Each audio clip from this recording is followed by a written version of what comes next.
नमस्कार साथियों, स्वागत है आप सभी का। आज के इस वीडियो में हम लोग ट्वेल्थ के पॉलिटिकल साइंस को पढ़ने वाले हैं और ये बहुत ही महत्वपूर्ण है। आने वाले एग्ज़ाम में हमारे जो छात्र हैं, जो हमसे पढ़े हुए हैं, उनके बहुत सारे डिमांड थे कि सर इस पर कुछ वीडियोज़ दे दीजिए। तो आखिरकार हम आ ही गए हैं आपके सामने वीडियोज़ लेकर। हमें लगता है कि मैं इस चीज़ को शायद कंटिन्यू कर पाऊँगा। आप लोगों का प्यार और सम्मान बना रहे। तो चलिए मैं शुरुआत करता हूँ। थोड़ा सा पहले बता देता हूँ कि इसमें करना क्या है। आज की इस वीडियो में हम लोग ऑब्जेक्टिव सेशन को ले लेते हैं, ठीक है। ऑब्जेक्टिव को इस वीडियो में कर लेते हैं, फिर नेक्स्ट वीडियो में सब्जेक्टिव कर लेंगे। शुरुआती दिन है, मैं बिल्कुल भी तैयार नहीं हूँ इस चीज़ को लेकर। हमारे सामने एक मॉडल सेट है, मैंने उसको उठा लिया। क्वेश्चन है, अब जो है आंसर है, जो है सभी को हम आमने सामने डिस्कस करेंगे। तो ये सारी चीज़ें, फिर हम आपको सब्जेक्टिव बताएंगे। कोई भी टीचर है यहाँ पे या कहीं पे, वो आपको ऑब्जेक्टिव ज़रूर बताएंगे पर सब्जेक्टिव नहीं बताएंगे, क्योंकि सब्जेक्टिव के लिए एक डीप नॉलेज की आवश्यकता होती है। उसको रिफ़ाइन करने के लिए हम याद नहीं करवाते, हम आपको समझाएंगे और कैसे लिखना है ये बताएंगे।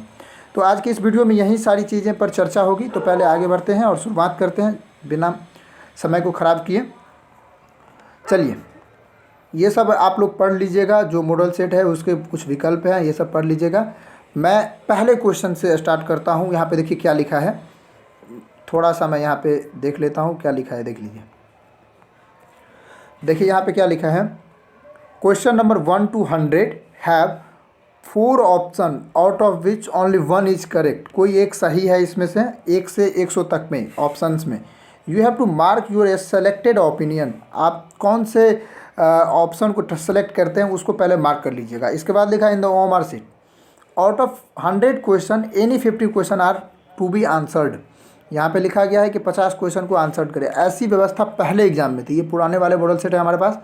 घबराइएगा नहीं, क्वेश्चन कोई भी हो डिस्कस कीजिएगा। जितना क्वेश्चन डिस्कस करेंगे उतना ज़्यादा बेनिफिट होगा, ठीक है। तो भागिएगा मत और शुरुआत करते हैं।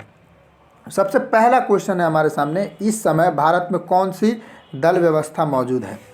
दल व्यवस्था, यहाँ पर राजनीतिक दल से बात हो रही है। किसकी बात हो रही है? राजनीतिक दल की बात हो रही है, ठीक है। तो राजनीतिक दल कौन सी है हमारे देश में? एक कोई दल है, 2 दल है या बहुदलीय व्यवस्था है? तो आपको मैं बता दूं, सबसे पुराना दल कौन सा है भारत का? INC, Indian national Congress. दूसरे नंबर पे कौन आया? BJP। तीसरे नंबर पे कौन आया? बसपा, जिसको हम लोग BSP कहते हैं, बहुजन समाजवादी पार्टी। इसी तरीके से भारत में बहुत सारे राष्ट्रीय दल हैं, बहुत सारे क्षेत्रीय दल हैं। तो हम लोग क्या कहेंगे? बहुदलीय व्यवस्था है भारत में। कौन सी व्यवस्था है? बहुदलीय व्यवस्था है। एकदलीय व्यवस्था कहाँ पर है? चाइना में। ये पूछ सकता है कि एकदलीय व्यवस्था कहाँ पर है? चाइना में, ठीक है।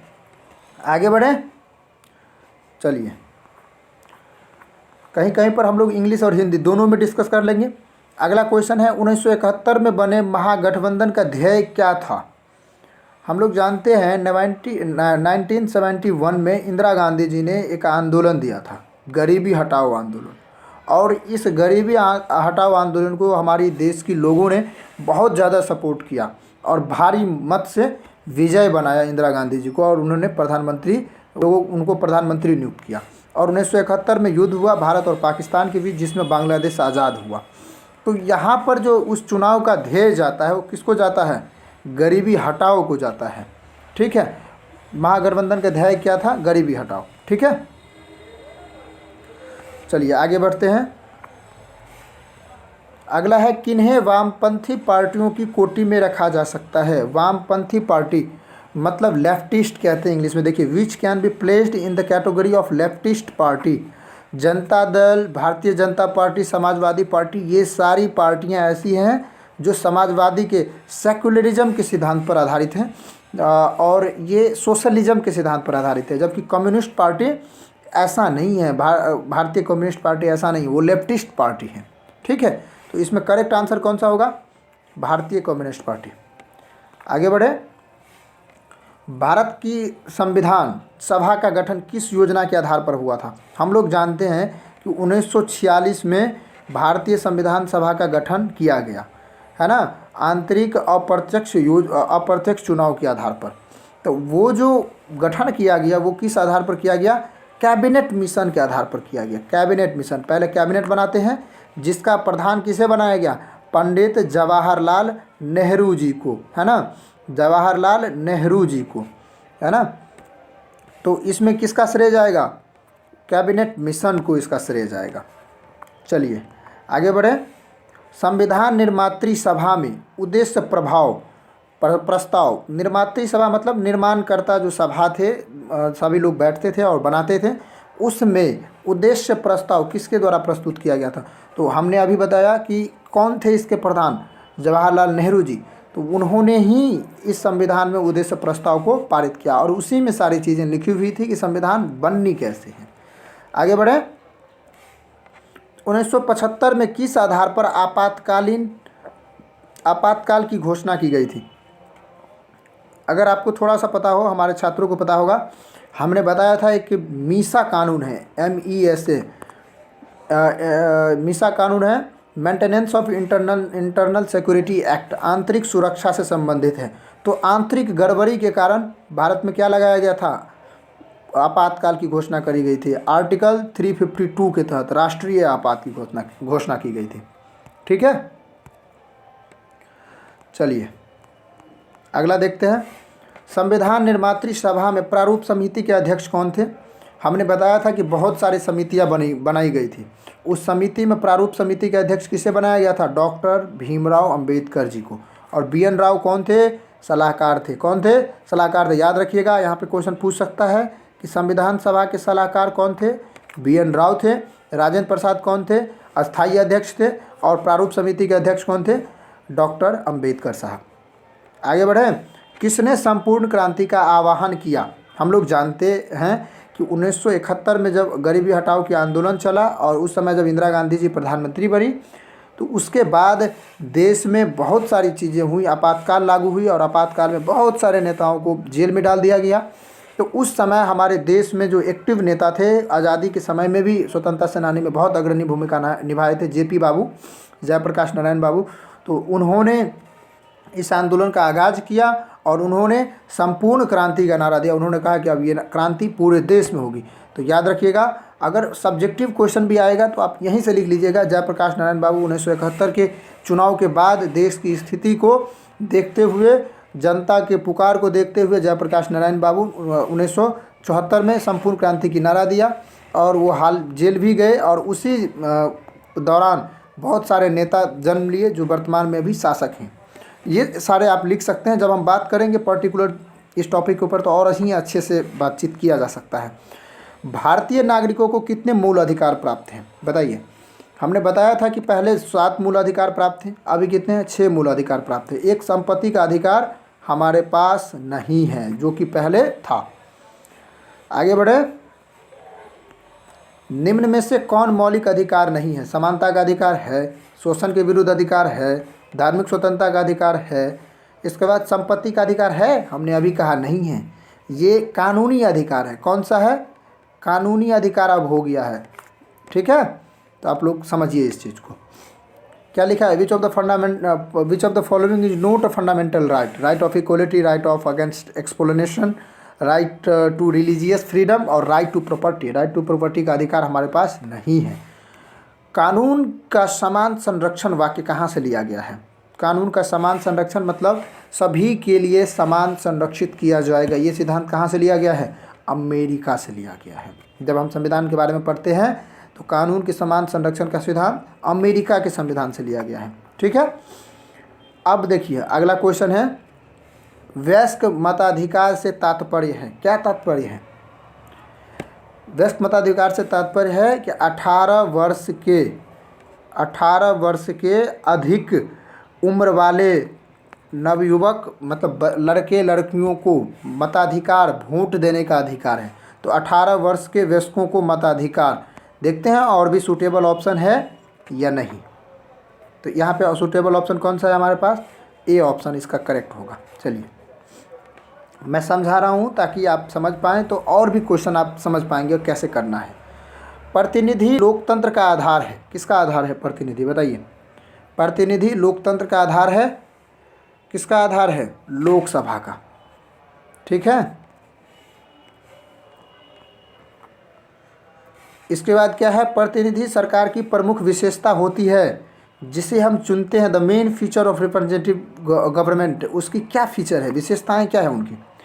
उनकी विशेषता है उत्तरदायी सरकार। क्या है? उत्तरदायी सरकार। हमारे लिए वो उत्तरदायी होती है। हम जो बात करेंगे, हमारी जो प्रॉब्लम है उनको वो देखेंगे। रिस्पॉन्सिबल गवर्नमेंट उसको इंग्लिश में कहते हैं। मुख्य चुनाव आयुक्त तथा अन्य चुनाव आयुक्तों की नियुक्ति किसके द्वारा की जाती है? इसका करेक्ट आंसर होगा राष्ट्रपति के द्वारा। ठीक है, क्योंकि जब हम सारी चीज़ों को देखते हैं कि नियुक्ति से संबंधित, शपथ से संबंधित सारी चीज़ों को जब हमने पढ़ा था राष्ट्रपति में, तो वहाँ पे देखे थे कि मुख्य चुनाव आयुक्त हो, राज्यपाल हो, है ना, इसके बाद कैग साहब हो, ठीक है, कोई भी बड़े बड़े पद हैं तो उसको प्रधानमंत्री जी हैं, सभी को कौन शपथ ग्रहण करवाते हैं? राष्ट्रपति जी।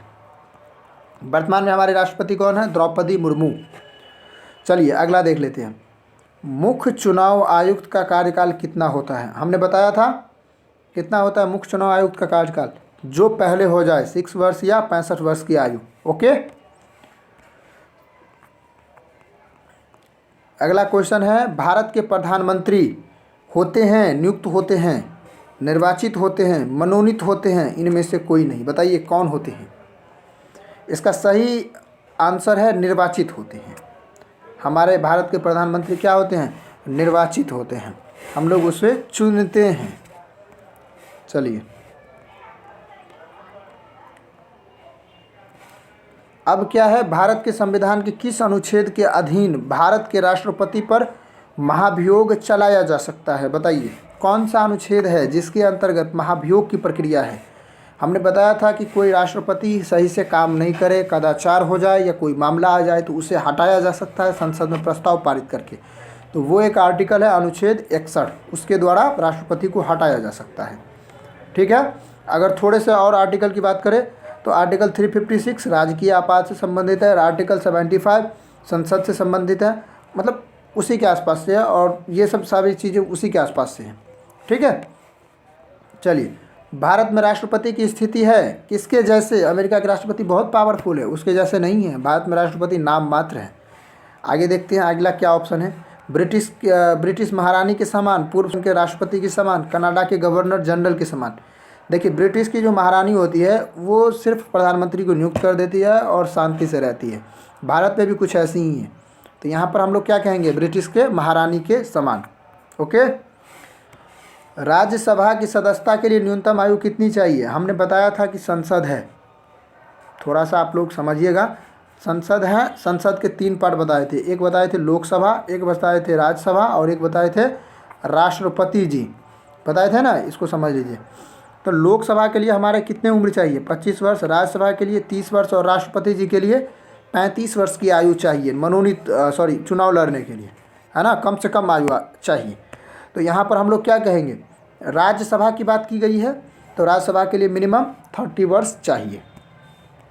चलिए, भारत में उपराष्ट्रपति का निर्वाचन किया जाता है।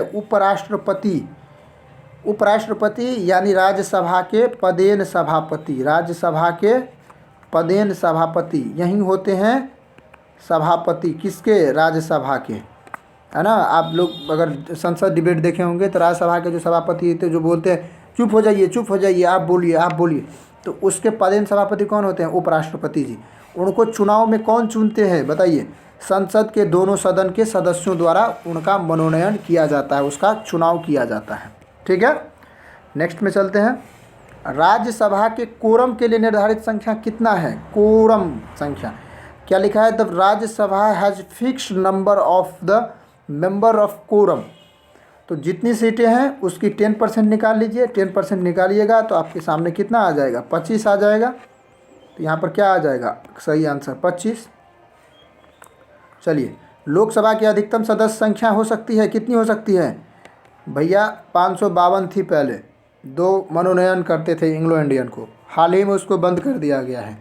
तो इस बात पर थोड़ा सा डाउट है कि अधिकतम सदस्य कितना हो सकता है, पर अब उनका सदस्य नहीं रहा तो अब कितना हो सकता है? 550। क्लियर है? चलिए, कहीं कहीं पर देखे होंगे 552, तो झगड़ा मत करियो।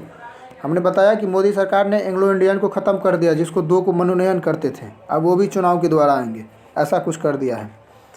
राज्यसभा का सभापति कौन होता है? हमने ऊपर वाले वीडियो में बताया था, उपराष्ट्रपति जी। होते हैं राज्यसभा के पदेन सभापति। तो option number C is correct answer. इसके बाद क्या है, 73वें संविधान संशोधन द्वारा पंचायती राज संस्थाओं के कार्यकाल होते हैं, बताइए। आपके जो मुखिया जी हैं वो कितने दिनों के लिए होते हैं, 2 वर्ष के लिए, 3 वर्ष के लिए, 4 वर्ष के लिए, 5 वर्ष के लिए? आप कहेंगे 5 वर्ष के लिए।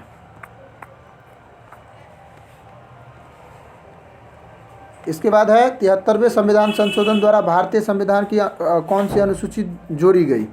तो इसका करेक्ट आंसर क्या होगा, 11वीं अनुसूची। ठीक है, 73वें संविधान संशोधन द्वारा भारतीय संविधान में कौन सी अनुसूची जोड़ी गई? 11वीं, और 74वें संविधान संशोधन द्वारा 12वीं। Yes yes. और इसमें सब्जेक्ट की संख्या कितनी है, मतलब कितने विषय जोड़े गए हैं? 29। चलिए अगला देख लेते हैं। विधानसभा के सदस्य निर्वाचित होने के लिए कितनी उम्र की आवश्यकता होती है? तो हमने बताया था सबसे ऊपर में क्या होते हैं, विधानमंडल, और विधानमंडल में कितने पार्ट होते हैं? 3 पार्ट होते हैं, विधानसभा, विधान परिषद और राज्यपाल जी होते हैं ना। तो इनमें विधानसभा के लिए 25 वर्ष, विधान परिषद के लिए 30 वर्ष और राज्यपाल जी के लिए 35 वर्ष। तो यहाँ पर क्या पूछा गया है, विधानसभा के लिए तो 25 वर्ष। आगे बढ़ते हैं। किसी भी राज्य की विधानसभा की अधिकतम अनुज्ञेय सदस्य सीमा है, हमारे संविधान में लिखा गया है मिनिमम 60 और मैक्सिमम 500, इससे ज़्यादा नहीं होना चाहिए। ठीक है, तो इसमें करेक्ट आंसर क्या हो जाएगा, 500 सदस्य, है ना। तो कितने सदस्य होंगे इसमें मैक्सिमम सदस्य? 500 सदस्य। ठीक है, चलिए जल्दी जल्दी देख लेते हैं, और बहुत सारे क्वेश्चन हैं। विधान परिषद का सदस्य निर्वाचित होने के लिए न्यूनतम उम्र कितनी चाहिए? हमने बताया था विधानसभा के लिए 25 वर्ष, विधान परिषद के लिए 30 वर्ष और राज्यपाल जी के लिए 35 वर्ष। कोई भी क्वेश्चन पूछे जा सकते हैं, तो यहाँ पर विधान परिषद पूछे हैं तो 30 वर्ष होगा। ठीक है, और कौन से चुनाव से होते हैं? अप्रत्यक्ष चुनाव से। संविधान का कौन सा अनुच्छेद संसद को राज्य सूची के किसी विषय पर विधान यानी कानून बनाने की शक्ति देता है? राज्य के किसी विषय पर कानून कैसे बना सकती है, कौन से अनुच्छेद के तहत? तो आर्टिकल 249 के तहत वो राज्य के ऊपर कानून बना सकता है, राज्य के विषयों के ऊपर कानून बना सकता है। ठीक है, भारत के संविधान में पहला संशोधन किस वर्ष हुआ था? देखिए जब संविधान बना तो जस्ट उसके बाद पहला संशोधन किया गया था। ठीक है, तो इसका करेक्ट आंसर क्या होगा? 1951 में। चलिए आगे देखते हैं, इसको देख लिए। संवैधानिक विषय पर निर्णय देने के लिए सर्वोच्च न्यायालय कम से कम कितने न्यायाधीशों की बेंच होनी चाहिए? मतलब कितने न्यायाधीश मिलकर वो फैसला देंगे, कम से कम, मिनिमम। यहाँ पे क्या लिखा है, अ bench of the supreme court is decide constitutional matter, संवैधानिक मैटर है तो उस पर कितने बेंच की आवश्यकता होगी मिनिमम? तो इसकी सही उत्तर है 5। ठीक है, इसके बाद क्या है, बलवंत राय मेहता समिति प्रतिवेदन में पंचायती राज संस्थाओं को कितने स्तर पर सुझाव दिया गया था?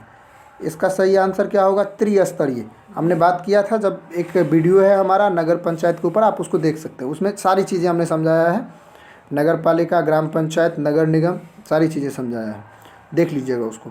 निम्नलिखित में से किस दल ने हिंदी विरोधी आंदोलन का संचालन किया था? इस पर मैं थोड़ा सा कॉन्फिडेंस में नहीं हूँ, फिर भी आप लोग चेक कर लीजिएगा, मैं DMK दे रहा हूँ, आप लोग चेक कर लीजिएगा एक बार क्या होगा। ठीक है, बाबरी मस्जिद का विध्वंस किस वर्ष हुआ था? देखिए बाबरी मस्जिद का विध्वंस जिस समय हुआ था उस समय प्रधानमंत्री थे कल्याण सिंह। कौन थे? कल्याण सिंह।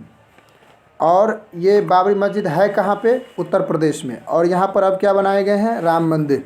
तो इसका टूट फूट कब हुआ था? 1992 में, 6 दिसंबर 1992।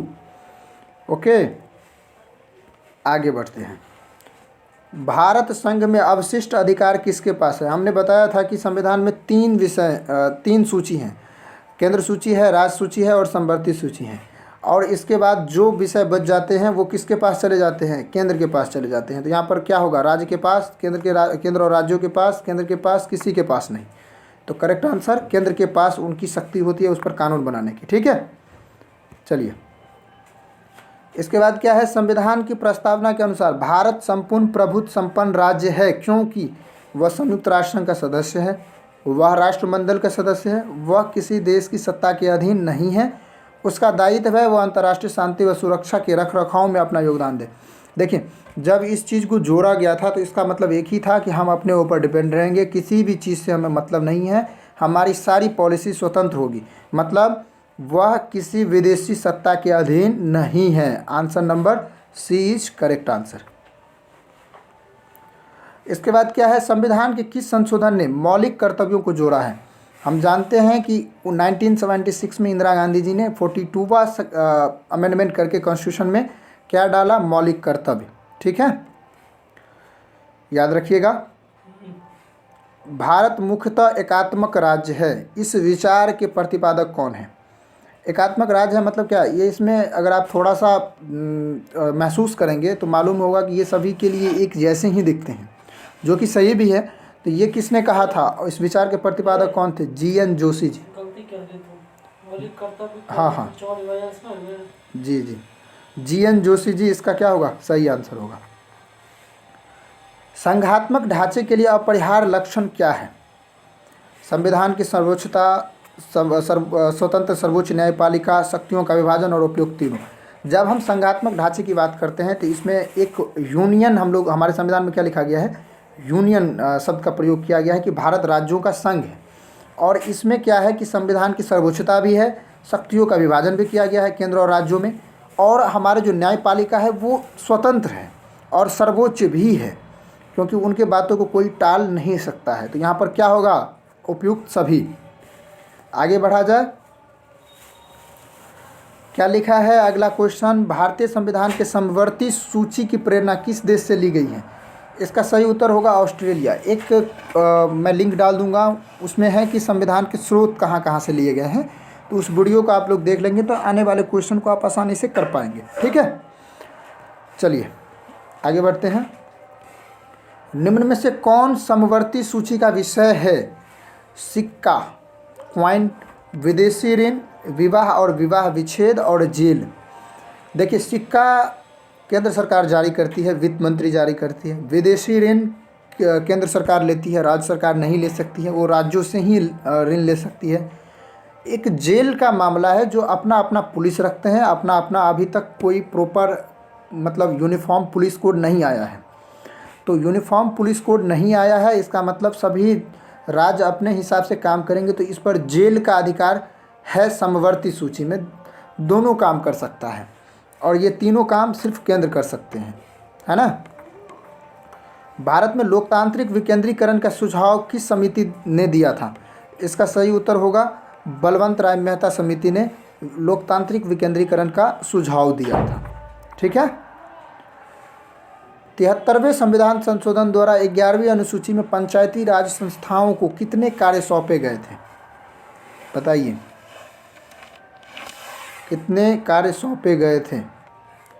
इसमें क्या, इसका सही उत्तर क्या होगा? 29 विषय सौंपे गए हैं काम करने के लिए। ठीक है, संविधान संशोधन की प्रक्रिया कहाँ वर्णन किया गया है? बताइए, अनुच्छेद 370 में, अनुच्छेद 368 में, अनुच्छेद 356 में, अनुच्छेद 352 में। हमने बताया था कि अनुच्छेद 352 राष्ट्रीय आपात से संबंधित है, अनुच्छेद 356 राजकीय आपात से संबंधित है ना। तो यहाँ पे जब हम बात करते हैं संवैधानिक संशोधन की बात करते हैं तो यहाँ पर एक अनुच्छेद हमारे ध्यान में सबसे पहले आता है, वो है अनुच्छेद 368। संवैधानिक संशोधन की प्रक्रिया कहाँ बताया गया है? अनुच्छेद 368। केशवानंद भारती विवाद में सर्वोच्च न्यायालय ने किस विषय पर निर्णय दिया था? संसद मौलिक अधिकारों के संशोधन नहीं कर सकती है, क्षतिपूर्ति के सिद्धांत से संबंधित है, संसद संविधान के मूल ढांचे को संशोधित नहीं कर सकती है, बैंक राष्ट्रीयकरण अधिनियम से संबंधित है। देखिए, जब हम बात करते हैं संविधान की तो हमने बताया था एक साधारण सा एग्जाम्पल कि अपने देश का संविधान जो है वो ईंटों का है, और इस पर प्लास्टर करने का काम कौन करता है? हमारे संसद करते हैं। तो ईंट का दीवार है संविधान, और प्लास्टर कौन करते हैं? संसद के सदस्य करते हैं। तो जब बात करते हैं केशवानंद भारती की केस के मामले में, तो इसमें 13 बेंच के जज ने इस फैसले को दिया था, और उसने कहा था कि जो संविधान का मूल ढांचा है उसे संसद कुछ नहीं कर सकती है। ठीक है, तो ये बताया गया था इस केस में। बहुत ही महत्वपूर्ण केस है ये, इसके बारे में डिटेल से कभी बातचीत करेंगे केशवानंद भारती स्वामी केस के ऊपर। चलिए, ऑन लिबर्टी पुस्तक के लेखक कौन है? चलिए 47 क्वेश्चन है हमारे सामने, 47वां क्वेश्चन है हमारे सामने। क्या है? ऑन लिबर्टी पुस्तक के लेखक कौन है? J.S. मिल, बेंथम, मार्क्स और प्लेटो। इसका सही उत्तर क्या होगा? प्लेटो ने लिखा था ऑन लिबर्टी के ऊपर एक पुस्तक, उन्हीं का बुक है। जल्दी जल्दी देख लेते हैं। मनुष्य स्वतंत्र उत्पन्न होता है किंतु पर सर्वत्र वह बंधनों में बंधा हुआ है, किसने कहा था? Man is born free but everywhere he change who said, ये रूसो ने कहा था। रूसो किसका गुरु था? मार्क्स का। प्लेटो ने न्याय शब्द का प्रयोग किस अर्थ में किया था? कानूनी न्याय, राजनीतिक न्याय, आर्थिक न्याय और नैतिक न्याय। तो प्लेटो ने नैतिक न्याय के बारे में बात किया था। ठीक है, याद रखिएगा। निम्नलिखित में किस आधार पर एक देश की नागरिकता प्राप्त की जा सकती है? निश्चित निवास, जन्म, सरकारी सेवा, उपयुक्त सभी। इसमें हम लोग तीनों के आधार पर क्या कर सकते हैं? नागरिकता प्राप्त कर सकते हैं। जब भी सरकारी सेवा करेंगे तो भी हम प्राप्त कर सकते हैं। निश्चित, अगर निश्चित तौर पे हम परमानेंट इसमें हम रेसिडेंस में रहेंगे तो वो भी हो सकता है, या हमारा जन्म हुआ है ये भी हो सकता है। तीनों कंडीशन में हम वहाँ के नागरिक हो सकते हैं, नागरिकता मिल सकती है। भारतीय नागरिकता अधिनियम कब पारित किया गया? जब हम बात करते हैं नागरिकता सिटीजनशिप अमेंडमेंट एक्ट की बात करते हैं तो सबसे पहला जो पारित किया गया था 1955 में, 1955 में सबसे पहले पारित किया गया था नेहरू द्वारा। विश्व अहिंसा दिवस की तिथि को मनाया जाता है? गांधी जी का जन्म दिवस कब आता है? 2 अक्टूबर को, तो 2 अक्टूबर को हो गया। ठीक है। अहिंसा के पुजारी कौन थे? गांधी जी थे, महात्मा गांधी जी, तो उन्हीं के नाम पे है। क्वेश्चन है हमारे सामने 2003 के 92वें संविधान संशोधन में 8वीं अनुसूची में कौन सी भाषा जोड़ी गई थी? यहाँ पर जो सही उत्तर होगा वो मैथिली होगा। ठीक है। भारत में हरित क्रांति के जनक किसे कहा जाता है? MS स्वामीनाथन को कहा जाता है। कोई शक, कोई कुछ नहीं है, कोई डाउट नहीं है। अंतर्राष्ट्रीय न्यायालय का मुख्यालय कहाँ है? नीदरलैंड में है। और नीदरलैंड की राजधानी कहाँ पे है? हेग। तो हेग इसका क्या होगा? सही उत्तर होगा। ठीक है। पंजाब में सैनिक कार्यवाही 1986 में किसकी हत्या के कारण बनी? राजीव गांधी जी की हत्या के कारण बनी। किसके कारण? राजीव गांधी जी की हत्या के कारण। ठीक है, 1984 में। ठीक है। अब अगला क्वेश्चन है 1966 के ताशकंद समझौता किसके बीच में हुआ था? भारत और पाकिस्तान के बीच में। हमने बताया था कि 1966 में युद्ध हुआ था भारत और पाकिस्तान के बीच में, और उस समय प्रधानमंत्री थे लाल बहादुर शास्त्री जी, और उन्होंने एक नारा दिया था, जय जवान जय किसान।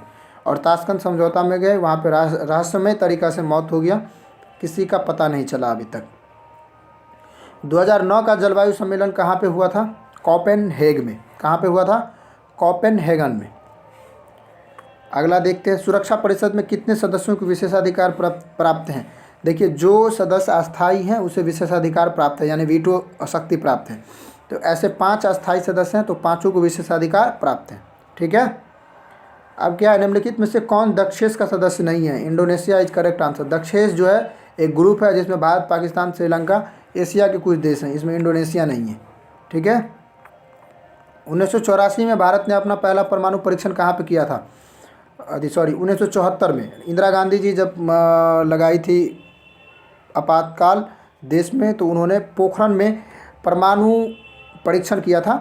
देश बहुत खुश था उस समय पे, क्योंकि पहला परमाणु परीक्षण था। चलिए अगला क्वेश्चन देख लेते हैं। सुंदरलाल बहुगुणा के संबंध में इनमें से किसमें सही है? किससे सही है? मतलब किससे मिलती है? नर्मदा बचाओ आंदोलन से, ऑपरेशन फ्लड से, चिपको आंदोलन से, संपूर्ण क्रांति से। ये नहीं होगा, ये भी नहीं होगा, ये भी नहीं होगा। चिपको आंदोलन इज करेक्ट आंसर। उत्तराखंड में सुंदरलाल बहुगुणा के द्वारा आंदोलन चलाया गया था। चिपको आंदोलन मतलब पेड़ बचाओ आंदोलन। 1955 का बाडुंग सम्मेलन कहाँ हुआ था? बाडुंग सम्मेलन इंडोनेशिया में हुआ था 1955 में। ठीक है। भारत में लौह पुरुष के नाम से किसे जाना जाता है? सरदार पटेल जी को, याद रखिएगा। और सबसे बड़ा, विश्व में सबसे बड़ा स्टैचू किसका है? सरदार पटेल जी का। अंतर्राष्ट्रीय श्रम संगठन एक विशिष्ट अभिकरण है, किसका है? अंतर्राष्ट्रीय श्रम संगठन। जब हम, एक वीडियो है हमारा इंटरनेशनल हेडक्वार्टर, उसको आप लोग पढ़ लीजिएगा, और एक वीडियो है संयुक्त राष्ट्र संघ के ऊपर, तो इन दोनों को देख लीजिएगा, ये क्लियर हो जाएगा। अंतर्राष्ट्रीय श्रम संगठन, WHO, WTO सारा किसका है? संयुक्त राष्ट्र संघ का। ठीक है। निम्नलिखित में से किस राज्य का निर्माण भाषा के आधार पर नहीं हुआ है? महाराष्ट्र का हुआ है मराठी के आधार पर, गुजरात के हुआ है गुजराती के आधार पर, आंध्र प्रदेश का भी हुआ है, और उत्तराखंड का भाषा के आधार पर नहीं हुआ है। ठीक है। किस वर्ष पश्चिमी राष्ट्रों ने नाटो की स्थापना की थी? नाटो एक समूह है जिसमें सैनिक कार्यवाही की जाती है। इसकी स्थापना 1949 में की गई थी। गुट निरपेक्ष आंदोलन के प्रथम शिखर सम्मेलन के अध्यक्ष कौन थे? हमने बताया था कि भारत ने विदेश नीति में कौन सी नीति अपनाई है? गुट निरपेक्ष नीति। इसके जनक कौन है? जवाहरलाल नेहरू जी।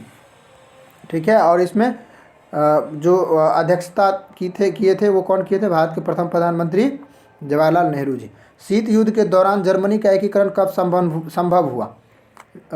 सितंबर 1990 में। ठीक है, ये नहीं होगा।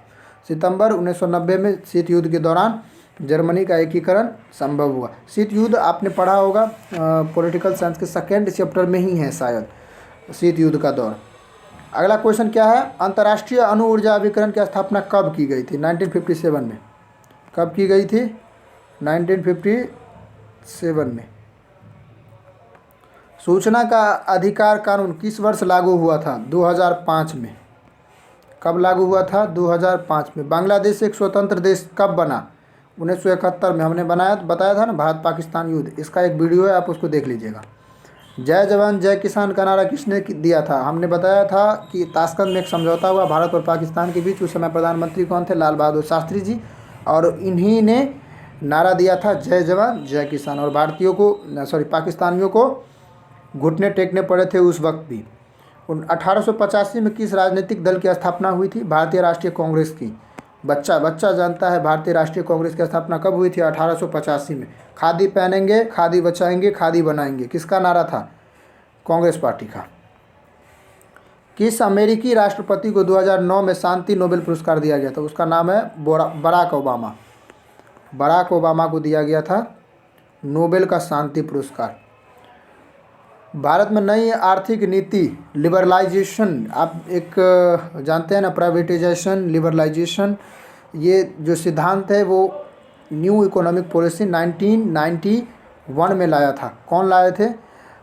हमारे देश को जो उस समय प्रधानमंत्री थी वो, और उस समय वित्त मंत्री कौन थे? मनमोहन सिंह। बोडोलैंड क्षेत्रीय परिषद किस राज्य में स्थित है? Assam is correct answer. परमाणु अप्रसार संधि पर किस देश ने हस्ताक्षर नहीं किए? इसका करेक्ट आंसर होगा भारत। अमेरिका में वर्ल्ड ट्रेड सेंटर पर हमला कब किया गया था? 9 सितंबर 2001। ठीक है। भारत में अब कितने राज्य हैं वर्तमान में? 28 राज्य हैं। किस वर्ष विश्व में व्यापार संगठन की स्थापना की गई थी? किस वर्ष विश्व में व्यापार संगठन की स्थापना की गई थी? वर्ष 1995 में WTO की स्थापना की गई थी। ठीक है। संयुक्त राष्ट्र दिवस किस तिथि को मनाया जाता है? 24 अक्टूबर इज करेक्ट आंसर, क्योंकि उसी समय बनाया था संयुक्त राष्ट्र संघ को। सिंधु जल समझौता किसके बीच में है? भारत और पाकिस्तान के बीच में। ठीक है। बर्लिन की दीवार कब बनाई गई थी? 1961 में। कब बनाई गई थी? 1961 में। क्योटो की संधि हस्ताक्षरित हुई थी 1997 में। कब हुई थी? 1997 में। वैश्वीकरण किस विचारधारा पर आधारित है? न्यू इकोनॉमिक पॉलिसी, जो हम पढ़ते हैं, न्यू इकोनॉमिक पॉलिसी, जो थोड़ी देर पहले हम लोगों ने देखा था, वो किसके आधार पर है? उदारवाद के आधार पर है। किसके आधार पर है? उदारवाद पे।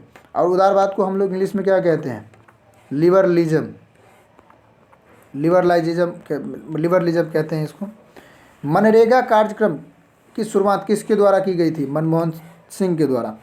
मनमोहन सिंह जी उस समय प्रधानमंत्री थे जब मनरेगा कार्यक्रम को लाया गया। भारत में प्रतिबद्ध नौकरशाही की विचारधारा का समर्थन किसने किया? प्रतिबद्ध नौकरशाही किसने किया था? इंदिरा गांधी जी ने। सौराष्ट्र क्षेत्र किस राज्य में आता है? सौराष्ट्र किसे कहा जाता है? गुजरात को। किसको कहा जाता है? गुजरात को। उल्फा किस देश का एक आतंकवादी संगठन है? भारत का। ठीक है, हम एक वीडियो बनाएंगे, उस पर देख लीजिएगा। महिलाओं को सार्वजनिक क्षेत्र में काम करने का अधिकार नहीं है, किसने कहा? इसका सही उत्तर क्या होगा? प्लेटो, अरस्तु, मार्क्स और मिल। इसका सही उत्तर होगा अरस्तु ने कहा था। भाखरा नंगल बांध किस नदी पर स्थित है? सतलज नदी पे। विश्व महिला दिवस कब मनाया जाता है? 8 मार्च को, है ना। अगला क्वेश्चन है, इनमें से किसने खुले द्वार की नीति अपनाई? चीन ने। इन्होंने कहा जिसको आना है मेरे देश में आ जाओ, व्यापार करना खुल के, कोई दिक्कत नहीं है। किसने कहा था? चीन ने। ठीक है। वर्साई संधि के सबसे पहले किस देश ने बाहर हो गए थे? तो हमको इसमें थोड़ा सा डाउट है, तो मैं इसको अभी नहीं करूँगा, बाद में फिर कभी बता दूँगा। इस पर थोड़ा सा डाउट है क्योंकि इसमें करेक्ट आंसर हम ढूंढे नहीं हैं, हमको अभी पता नहीं है इसके बारे में। देख लेते हैं अगला क्वेश्चन। यूरोपीय संघ की स्थापना कब की गई थी? बताइए, यूरोपीय संघ की स्थापना कब की गई? European union 1957 is correct answer. चलिए अगला क्वेश्चन देखते हैं। साफ्टा समझौता किस वर्ष हस्ताक्षर हुआ? साफ्टा 2004 है ना। 1972 का शिमला समझौता किसके बीच हुआ था? भारत और पाकिस्तान के बीच। जब बांग्लादेश आज़ाद हो गया तो पाकिस्तान और भारत दोनों कहाँ पे मिले थे? हिमाचल प्रदेश की राजधानी शिमला में मिले थे। दक्षेस का मुख्यालय कहाँ पे है? काठमांडू में है। कहाँ पे है? काठमांडू में है। संयुक्त राष्ट्र संघ की स्थापना कब हुई थी? 1948 में। This is the last question objective in this session. We will discuss it tomorrow, subjective question. Okay, thank you all, मिलते हैं नेक्स्ट वीडियो में।